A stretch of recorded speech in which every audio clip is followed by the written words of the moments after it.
بازی انرژی. پول مثل نیروست. اگر بلد نباشی بازیش کنی تو رو بازی میده. پول یه زبان نیست، یه انرژیه که مغز خام نمیفهمه، چون مغز دنبال عدد میگرده ولی انرژی دنبال جریان.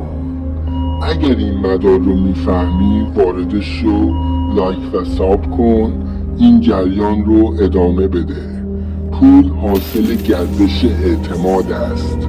اگر متوقفش کنی بوی پوسیدگی میده. حالا تو در چه مدار پولی هستی؟ خریدار، صاحب یا انرژی گیر؟ کدوم؟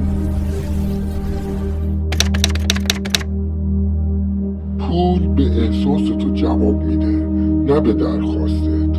قانون انرژی.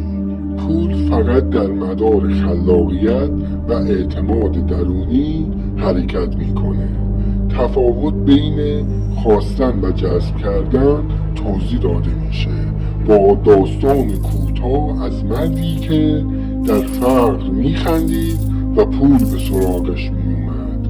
اگر حالت کمبود داری مغز تماد دفت میفرسته.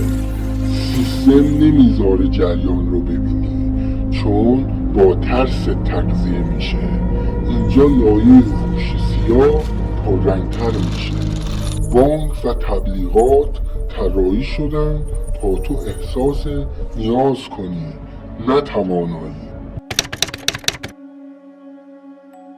بازی انرژی پول با درد شروع میشه.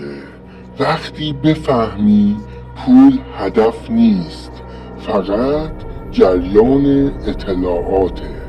هر بار که حس مالکیت پیدا میکنی مدار انرژی قفل میشه. تمرین عملی. چشاتو ببند، تصور کن پول ازت رد میشه. نه مال توه، نه ازت دزدیده شده، فقط از رود رد میشه. اون وقتی که در مدار قرار گرفتی. پول فقط وسیله بود تا تو مسیر رو ببینی.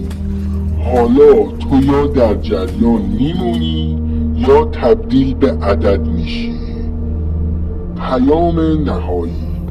وقتی یاد بگیری پول فقط شکل انرژی خودته، دیگه دنبالش نمیدوی، هدایتش میکنی.